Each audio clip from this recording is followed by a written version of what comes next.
Good morning, everybody. This is Ori Spado, the accidental gangster, at Studio Place, doing stories with Ori. Today, I'm very happy. I have a friend of mine, Peter Antico.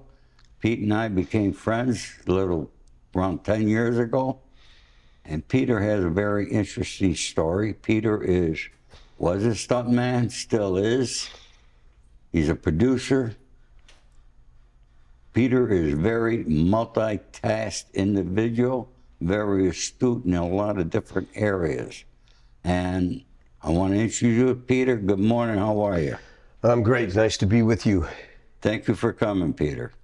You know, Peter, one of the things that I like to do is teach people how to overcome obstacles and become something in their lifetimes. You have overcome obstacles that a lot of people never even heard of. And here you are today and all the things that you have done. And I'd like to begin, I know you went to college here in Los Angeles, all right? What was Lutheran? California Lutheran University. California Lutheran University. And go from there, Peter. You know, I'm originally from Queens, New York, and my father moved his printing business out to Los Angeles when I was a kid. So, I went to high school out in Los Angeles at Polytechnic High School. Then I moved out to Ventura County and ended up going to Moore Park Junior College for a couple of years, got a degree there, then went to California Lutheran University, and then spent time at UCLA in the screenwriting program, Richard Walters program in the night school. So I thought that was very interesting. I was an athlete in high school. I played football, baseball, ran track, and I wrestled. And in college, I was a pole vaulter on the track team and played baseball. Baseball was my first love. I also had a neurological disorder I was battling since age 7 called Tourettes Syndrome, which nobody knew what it was. And as a kid, my parents were talking about bringing me to a priest to get me exercised, to have an exorcism, because they didn't know what it was. And my cousin from New York, who's a chiropractor, sent an article about some guy from France named Gilles de Tourettes, and he wrote about this syndrome, all the symptoms that he wrote about I had. And that was really difficult when I was a kid because my father always thought that I was just hyperactive, and he was always studying the mind. He said you could beat it with your mind. He eventually became correct, and I'll get into that a little bit later. But that was a really difficult thing because working in doing sports where you're moving around, getting in these uncontrollable urges, and how Tourette's work, it feels like you're getting urges to move. And in order to satisfy the urge, then you move your body. It's like having an itch, a really bad itch on your nose with your hands to hide behind your back, and you're trying to get it out of your system. So then you make a movement. But there have been different cognitive brain studies that I went through in addition to plant medicine or ayahuasca, that I had been blessed enough to fall onto that path for the last 10 years, that has mitigated over 80% of the symptomology that I've had. That along with a cognitive brain study that was done in New York through these ceremonial grounds, because I was doing a ceremony in New York, and I was really moving pretty uncontrollably, and then 2 women came up to me and said, do I mind if I give you a hug? I said, do you mind? I said, no. And I didn't know them. And they said to me, well, I know somebody that has what you have, and he can help cure you. And for a second, I was cynical, because I've heard all kinds of things before. But you're in such a spiritual space where the whole... How old were you at that time? Oh, I was 50. 50? Yeah. And what happened was, I got introduced to somebody that had horrible, case of Tourette's, and I saw all kinds of news reports on him when he was 14, getting thrown off buses in New Jersey and cussing uncontrollably, and him being all over the news. And then he became this really well-to-do college speaker talking about compassion because he had Tourette's, and he was moving uncontrollably, speaking. His name was Mark Elliott, moving uncontrollably, and speaking about compassion to college kids, and he was really quite successful. Then he went to this program in business that was supposed to make you more effective as a human being, and they noticed after 2 years in this program, then he lost like 60% of his symptoms. So then they made it a study. So then they were studying 10 people, and I was number 6, and they called me and interviewed me, extensively. I talked to some Zoom meetings with doctors, and they accepted me into this program. And I went to New York, and out of that program that dealt with, a previous trauma, they basically told me to, the biggest body movement I ever had was moving uncontrollably, like a big torso tic, which was very violent. And they said, increase that as much as you can. I mean, to the 10th degree, to almost so it's so violent and unbearable. And I did that. Then they asked me what my first memory was of that. And the memory that I had was when I was a kid, when I moved out from New York. I took tap dancing classes with somebody named Joby Best, who is the actor James Best from Dukes of Hazzard's wife, and she was a dance teacher. Oh, yeah. And her 2 daughters, Joe, Jamie, and Izzy, they became solid gold dancers when I was a kid. They became solid gold dancers for the Keenan, in Living Color, that show with Keenan Ivory Wayans. And so I had this first recital at a place called Burroughs High School in Burbank. And I was a good tap dancer, and then the curtain opened. I remember I froze, and I had this, like, in my solar plexus, it was like this really hot feeling, and it scared the shit out of me. I looked up at this audience, and it was like packed, and I'd never seen that before. I put my head down, and I started counting, and I did the routine. Now, I was perfect in the routine, didn't miss a beat. And then afterwards, I told my parents I didn't want to dance anymore. I was like shook up. And so these, the people that were doing the study asked me, well, what did that mean? Because they said human beings are meaning-making machines, because every time something happens to us, that every human being reacts to trauma differently. So I looked at it, and I started answering the questions. What do you think the people in the audience thought?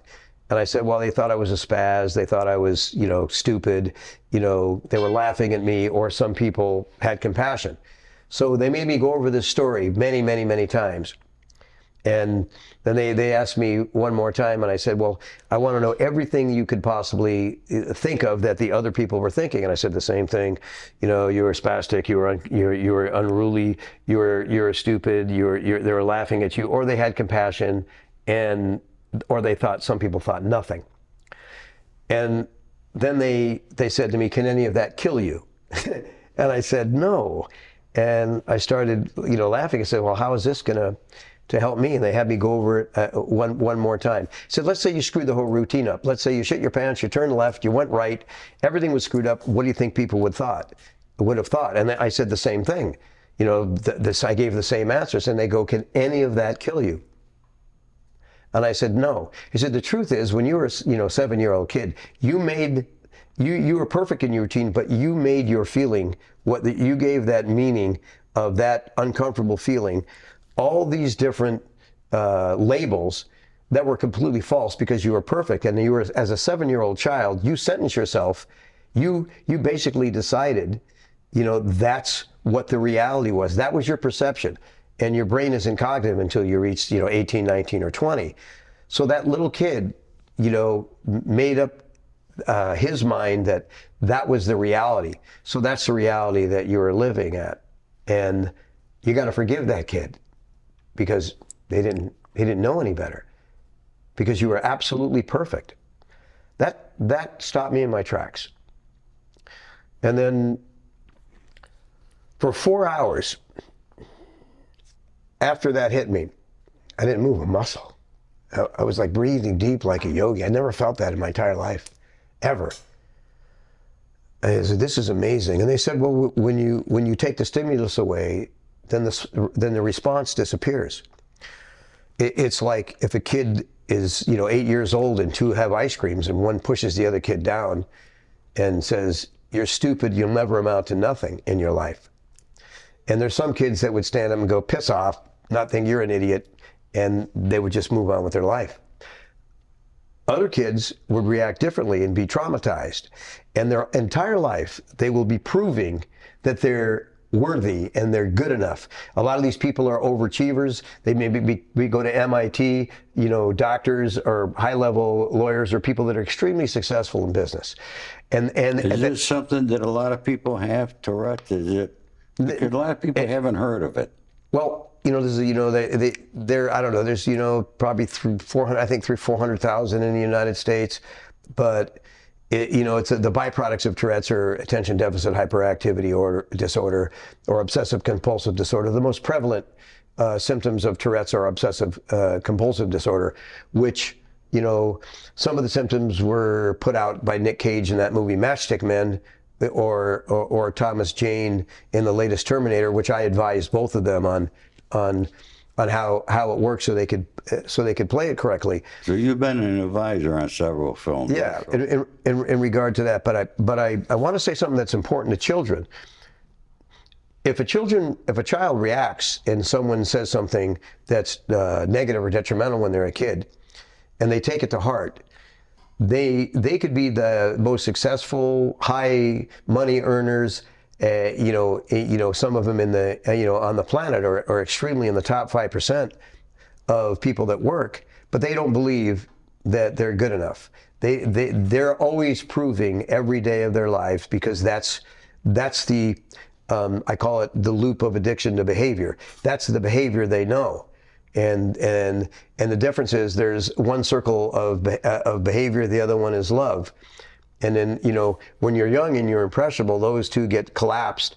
And when you're very impressionable, that's why if you have abusive relationships where parents are condescending, they believe that's love, because it's the first thing they know is their parents who nurture them, who are bringing them up. You have to learn to separate the circles. So if the behavior is negative, you need to learn, well, I need to, reject that. You may love your parents, or you may love a person, but you need to remove them from your energy and from your life, because if you love your parents and every time you went over there, they hit you in the knees with a baseball bat, whether verbally or physically, it's not healthy for you to be there. Then you have to learn that divine love is a totally different, forgiving and, harmonizing, compassionate, nurturing, virtue, which is the highest form of frequency on the planet.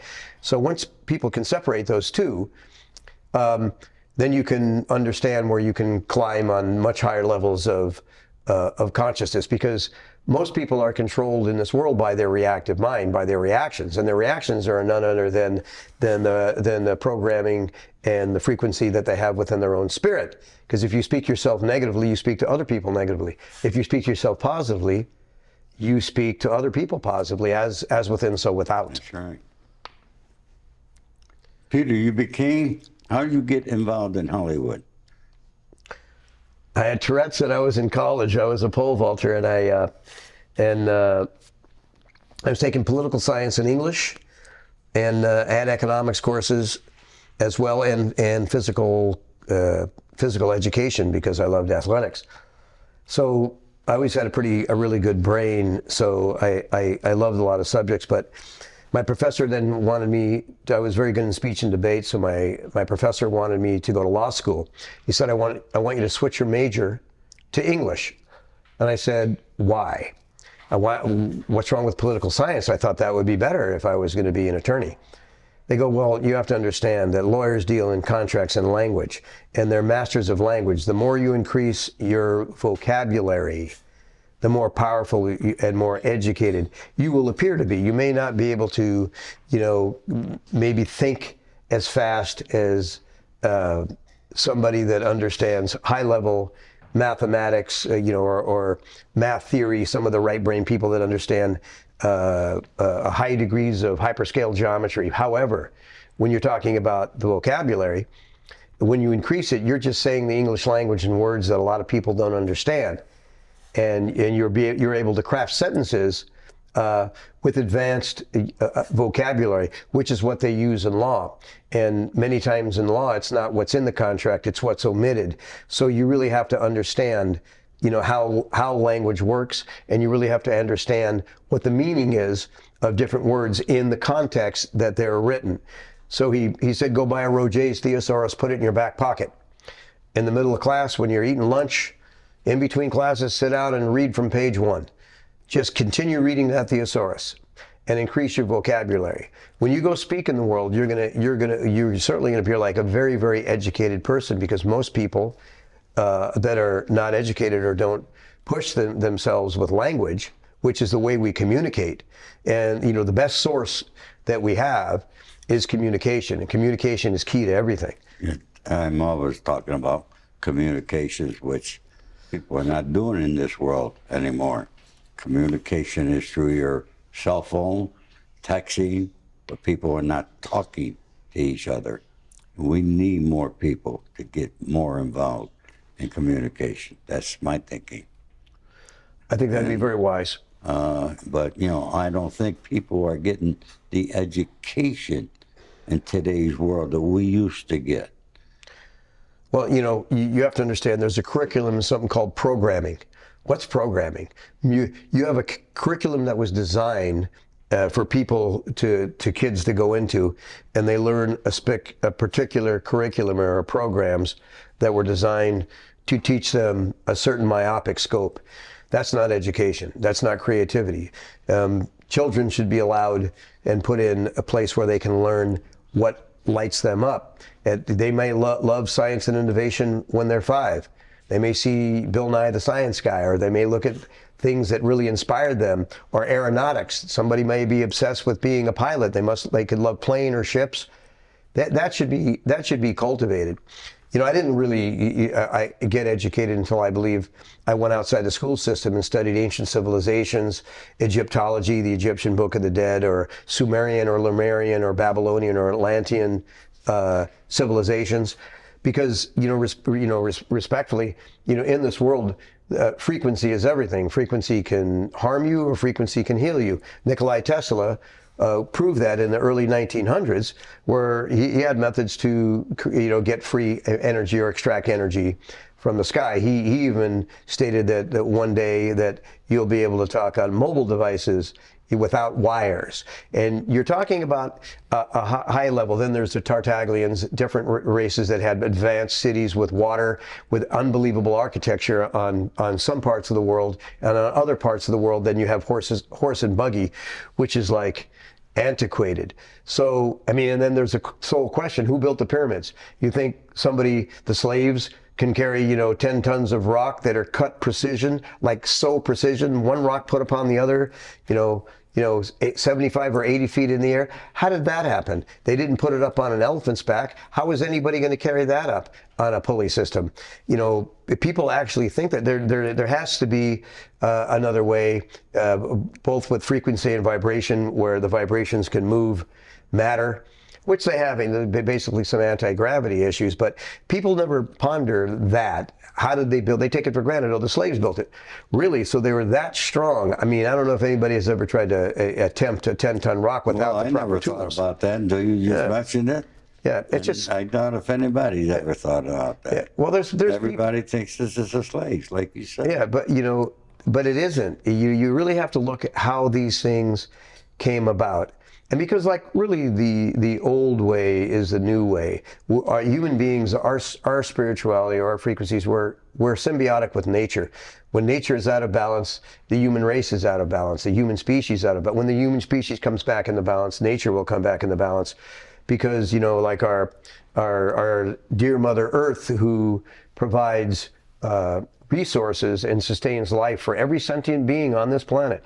The coat you're wearing, the table, the cars we drive, all the materials that we use to sustain life for plants, animals, birds, you know, insects, are given to us by Mother Earth, and yet us as a species destroy its rivers, its rainforest, its skies, its oceans, its lakes, the soil, and we kill each other in senseless wars. So if you're looking at the Earth from as a divine being, you're going to say, well, we're committing spiritual and physical suicide.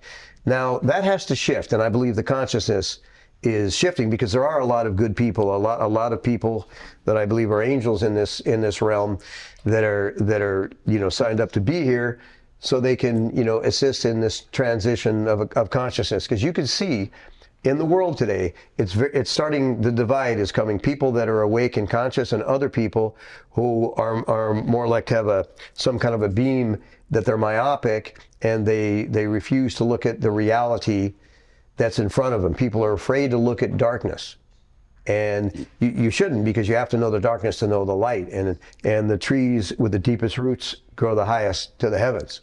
Well, I want to get back to Stuntman, because I saw your interview on Adam Carolla show. It was an awesome interview, by the way. And people watch television, they go to the movies, and they see guys like you crashing through windows, rolling in cars, going up in the air, jumping out of windows, and all this here. And, I know a lot of you guys get hurt. You get a lot of bruises doing that there. How did you get in that business? I remember reading about Burt Reynolds. They asked him to jump out a window, and they give him $200. He said, $200, I'll do it all day long.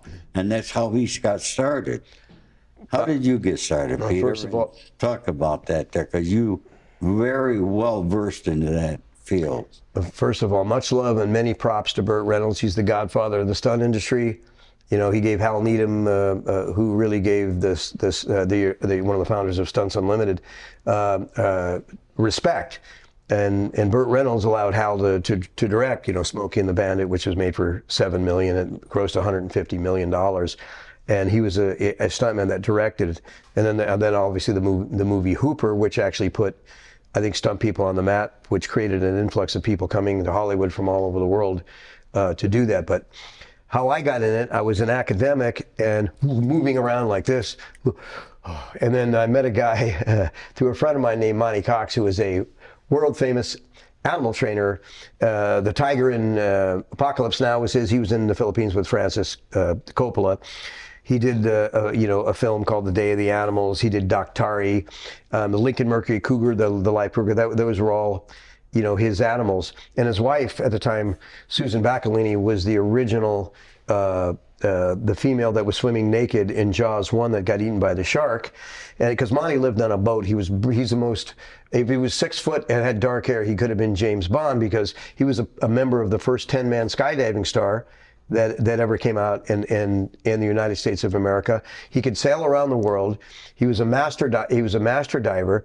He was an incredible athlete, a gymnast, and there's film of him in an arena, the crazy man, with like 20 lions and tigers and leopards, and he's running around dealing with all these animals, and it's like in other words, what kind of mentality? How did you do that?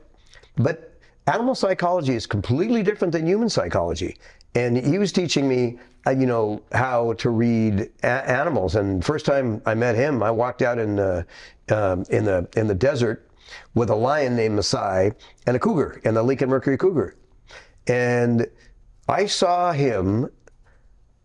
He was on his knees petting the lion, and all of a sudden I see this right hand, bang! He punched this lion in the snout. And I'm going, wow! I'm just really. What the hell's going on here? And then he stood up and he dealt with a lion, and I said, Monty, that lion could eat your face. You'd be dead in 10 seconds. He goes, absolutely. But the lion doesn't think that, because I exude dominance over the lion. And the lion, relates to me as the dominant one. And so does the cougar. If they think they take a run at you, sometimes their brain goes squirrely, and when you recognize, like it's like a cat getting into a different world, and all of a sudden he attacks your leg, and he gets squirrely, and it's like bam, and he tries to scratch you, and that happens to anybody that owns a cat understands that. But when he gets in that frame of mind, you have to take the animal's focus away.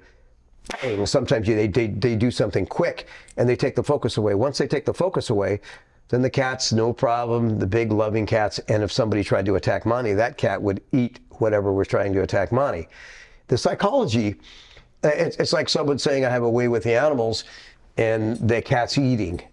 And Monty used to say, that's a dead man walking. You don't go up to an animal when they're eating, because they're going to think that you're trying to take their food. And you never go up. If the animal's eating, leave them alone. And when they're done eating, it's different, because they take possession over, like if they took possession over a tiger, or sorry, over a tire. It's something different. You have to know if they take possession over something, and you have to read this. It's very complicated, and I've never seen someone so brilliant. I mean, he taught me how to get attacked by a tiger. I mean, I was like 24 years old, and the tiger would be running up, and he said, look, when the tiger reaches, he's going to jump in the air, and then I want you to just to go left or right, and the cat's going to put his paw out like Tigger, like a cartoon, boop, and he's going to get you there, and he's just to put your shoulders into your neck. Man. And that's exactly what happened. So, and they usually it's better to use younger tigers, because they're more palatable to deal with. But so I met him, and he told me about the stunt business, and he introduced me to a guy named Paul Stater in Santa Monica, who was very famous. He coordinated a movie called The Great Race with Tony Curtis and Jack Lemmon, an old-time movie that my dad took me to see at age 8 at the Grauman's Chinese Theater in Hollywood. It's just and Paul was a stunt coordinator. He lived in Malibu. He was a bit of a legend. He was a water guy. He used to swim every day in the ocean. He was a sword fighter, and he had a stunt school. And a lot of the prominent stunt people started at that school to learn how to fight and fall. We used to fall through a skylight in the Broadway Gymnastics in Santa Monica. We put a ladder all the way through. We took the skylight out, and the highest we could go is 20 feet, and we'd fall into a porta pit. And then we'd learn how to do, fist fights, for the camera, which was different, because I used to box, and you had to learn how to, instead of keeping your hands, the way you're supposed to be to protect yourself, you had to bring them out here so the camera could see it. So there was a whole science behind this. And it reminded me of a bunch of good people, because, they accepted me, and I had Tourette's and I was moving, but I was such a good athlete that I took to these things, and acceptance was important to me. And I could have went and been a broker dealer I could have worked for a brokerage house, or because a lot of my family was in prominent positions in Wall Street, and which I love that side of it. But something was kind of interesting about getting an opportunity to work on films and maybe travel around the world. So what was the first movie you ever did? 1941. 1941. Steven Spielberg directed it. It was called 1941. It was a comedy with John Belushi. Oh, the name of it was 1941. Yep. Not the year. How could you be doing a movie in 1941? No. Yeah, I look good. I have the anti-aging formula. Yeah. I got the right kind of stem cells. But it was called 1941. It was I did a fight in a USO club, and the stunt coordinator was a legend named Terry Leonard, who was the coordinator of Apocalypse Now, who I just had the pleasure bring him in to work with me as we both stunt coordinated a movie that just came out called The Outlaw Johnny Black, that Michael Jai White directed, that Byron Mims and Michael Jai White wrote, and both of them starred in with Anika Noni Rose and Dimash. And it's a really beautiful movie. It's so funny, and the actors in it, Erica Ash, who played this comic relief, one of the sister of the lead. The scenes that she has with Michael White are magical. They're so funny. They should cut them and use them as a class for comedy, because it's so difficult to do. I mean, they shot the film in 22 days, and we did a hell of a lot of actions. It was a Western. There was a lot of fighting, a lot of gunplay, and I think the cast and crew did a brilliant job. Tommy Davidson was in it from Living Color. I mean, they have really, really, really brilliant people in our business, who I love, because the artists I love. The business side is a little bit abusive at times, because I believe that the contract worker or the artist, sometimes I believe they should be treated better, and they should be taken care of better with better health care. And I think there's a bit of a divide between management. As you know, there's a strike going on, and the artist. that I think is difficult. I wanted to ask you about that strike, Peter, because you're very entwined into it, and you're entwined into SAG-AFTRA. Actually, you ran for office. Unfortunately, you did not get it, and I know the politics of the game. But how long do you think the strike is going to last? Seeing they it's tough. Studio just walked away from the table. Unless they come to Jesus and have a moment, I don't think it'll be until the following year, unless they agree upon ethical terms, because they're not agreeing upon ethical terms.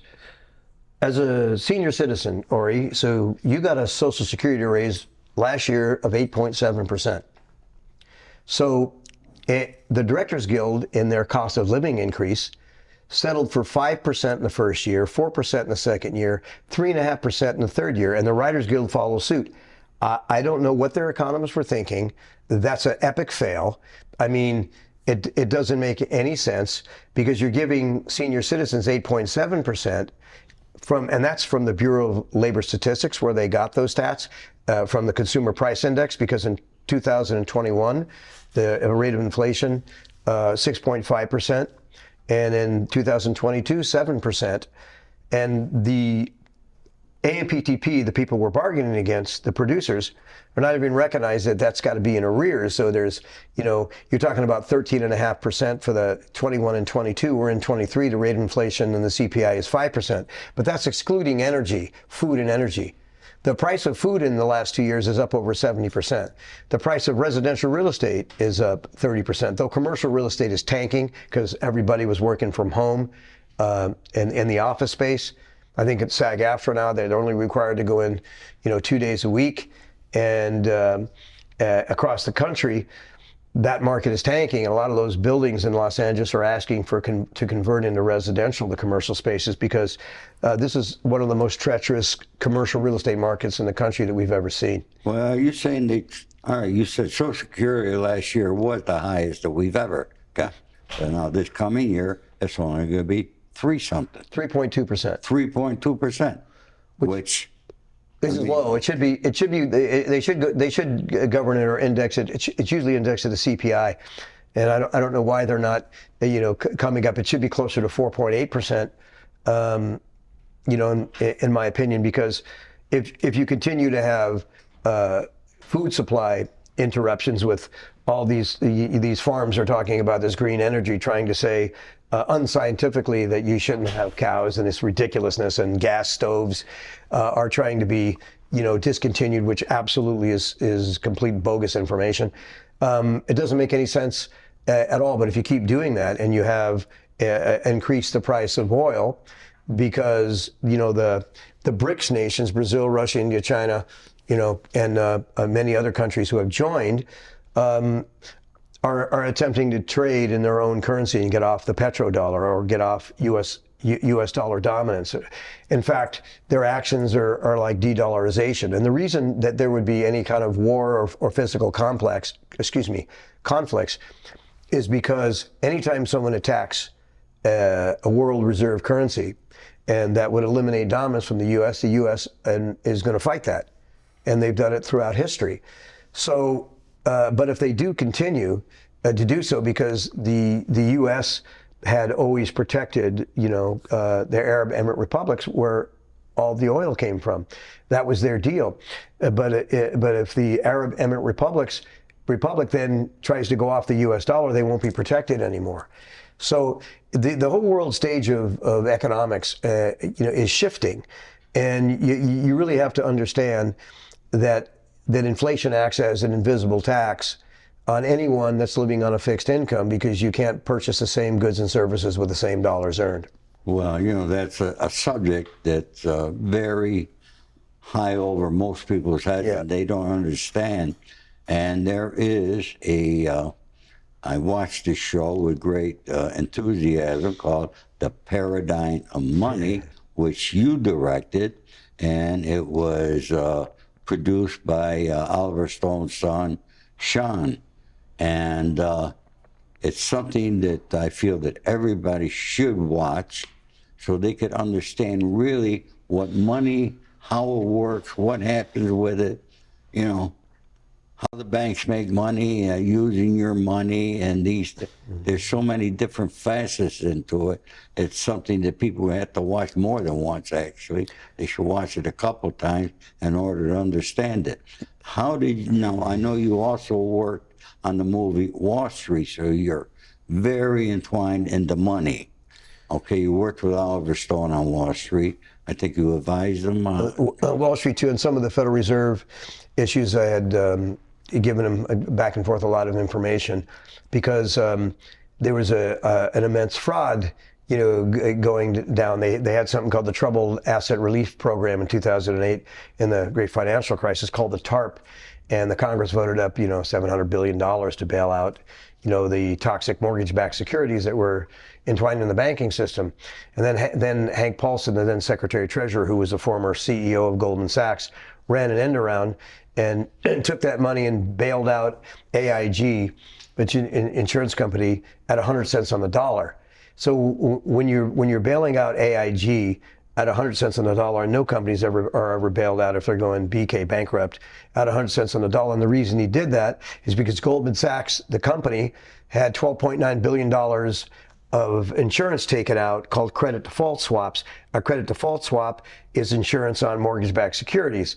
So if AIG would have went bankrupt, the insurance on the worthless, toxic mortgage-backed securities that Goldman Sachs earned would have went bankrupt, and Goldman Sachs would have went down. So that's the reason that happened. And in 2008, you have to understand, if Greenspan keeps lowering interest rates, and you keep lowering interest rates, which allows the banking system to borrow money from the Federal Reserve's discount window at 0 to 0.25%. Basically, they're giving them billions of dollars for free, basically interest free. And that money was supposed to be earmarked to lend to the public for small businesses to get our economy rolling.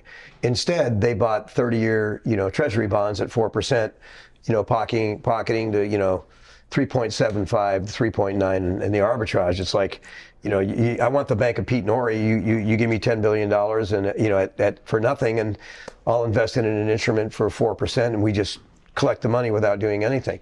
So it's like bankers enriching bankers while impoverishing the people.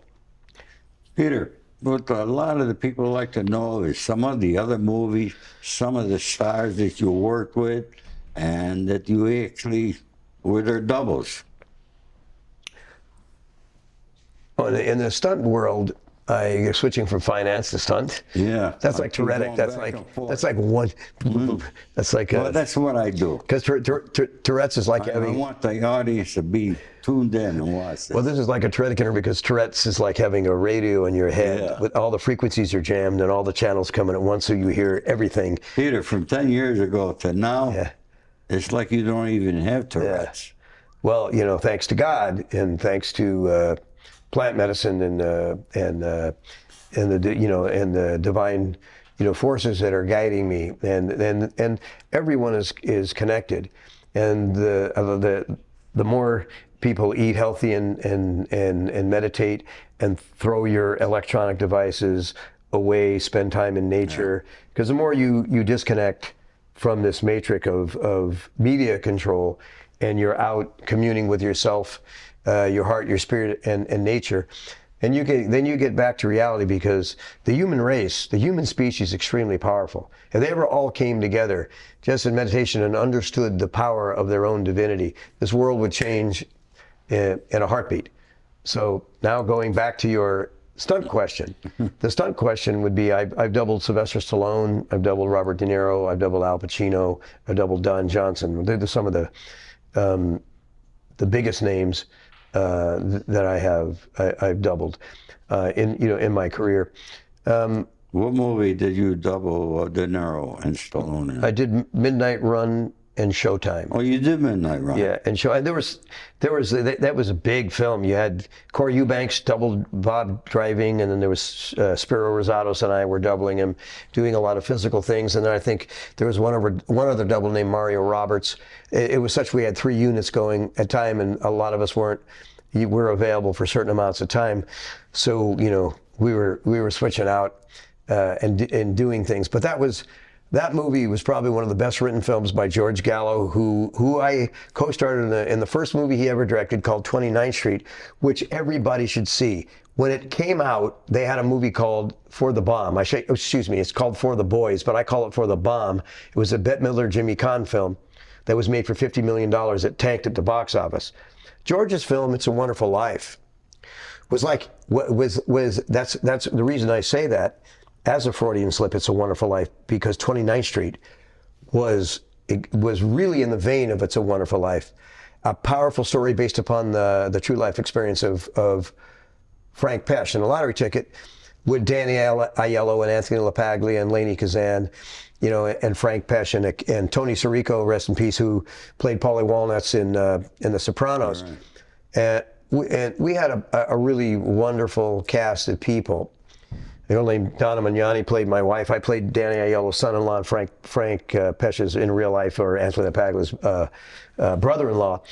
It's a beautiful film. If that film was released today, it could make $100 million. It's that good. I mean, it's for all ages. I don't care how old you're, from 5 years old to 100.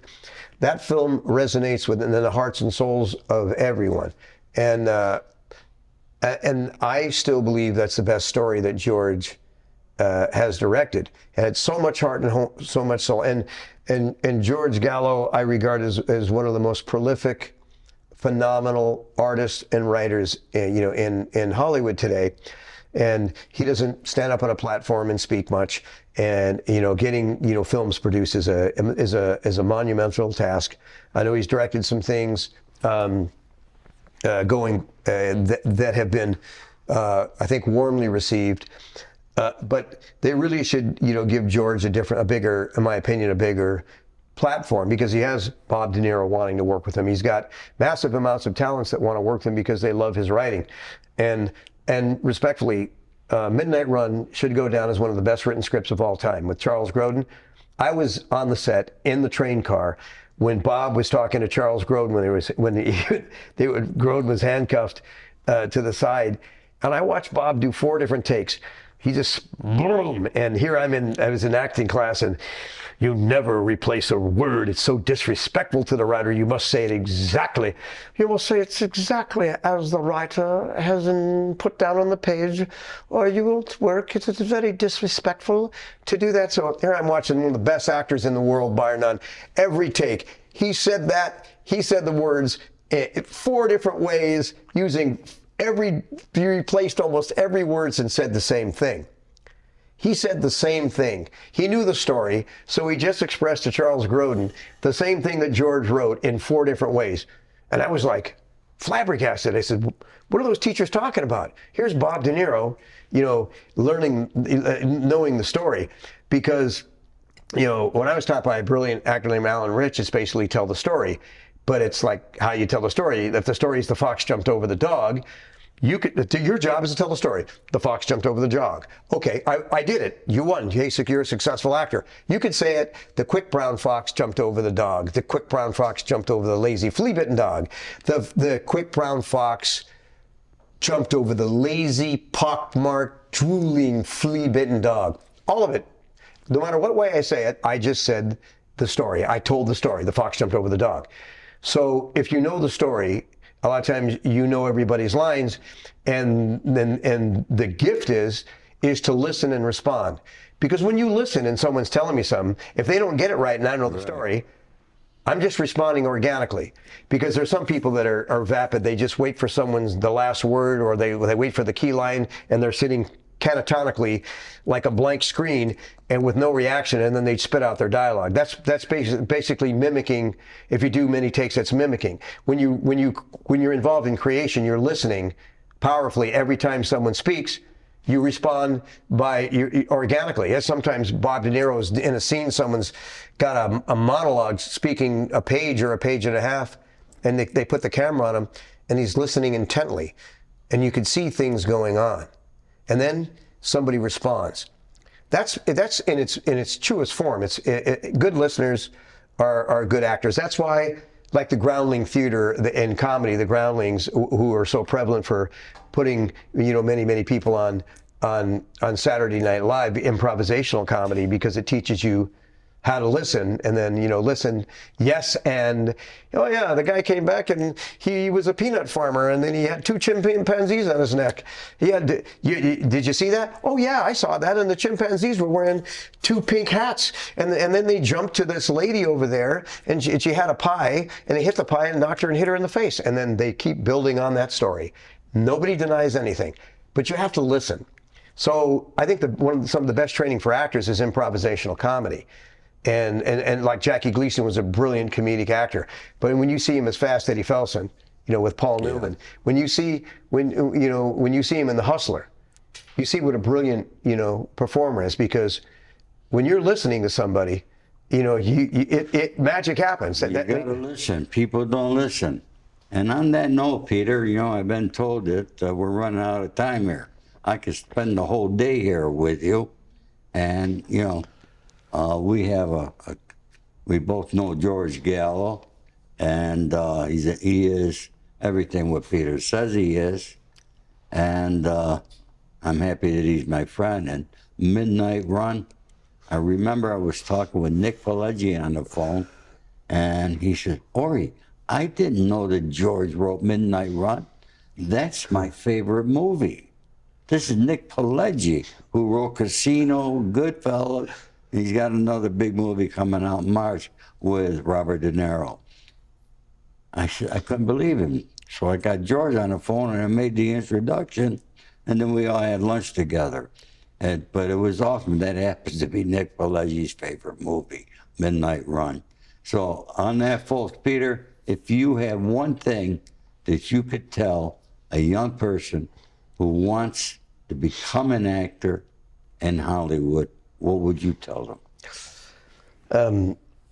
Tenacity and persistence are 2 of the best, most prevalent qualities. It's not intelligence. It's not any other ingredient. The people that are the most persistent and are disciplined will be successful at anything that they do. And if you believe in something, and you add faith to the mix, because faith is the most important protection that we have, on the planet. If you have faith and you believe that you can do that, everything in your life that you do, every action in your life will have the backstory of faith. I want to be this. And if you want to be that, then you're going to find the contacts and necessary steps. So I met this person here, and he introduced me to him, and you follow it up, and you did it with integrity. Every time you got an opportunity, you followed up and you followed up. How many times in life that people go, I'm going to do this, they get some opportunity, they call, they don't follow up, they get a lukewarm response, and they give up. That's not the case. Right. Tenacity is like a little drop of water dropping on a brick. It never goes away until a hole is eroded to the other side. If that's in your makeup, if that's what you do, you'll be successful at anything that you choose. And like Winston Churchill said, do what you love, you'll never work a day in your life. Very good. Peter, I want to thank you very much for coming here today. All right, and please subscribe to my YouTube channel. Now, we're going to have Peter back for another time, because there's a lot more to this gentleman. But next week, we're going to have Freeway Ricky Ross. So stay tuned. You don't want to miss that one. Thank you, folks. And Ori, lastly, if you wanted to watch The Paradigm of Money, you can watch it at Red Coral Universe. It's a new, beautiful platform. If you go to Red Coral Universe and it's under the staff's picture, you can just search The Paradigm of Money. You can watch it there, and I made it as palatable as Sean and I made it as palatable, so the average person could understand it. And it's a really good tool, because there's one thing missing in this country is financial literacy. That's how they pull the wool over your eyes, and you need to understand. That's for sure. To educate yourself. It is a must-watch for everybody. The Paradigm Money. You know where to go get it. Say it once again, Peter. Yeah, Red Coral Universe. Red Coral Universe. Thank you, folks. That's a wrap.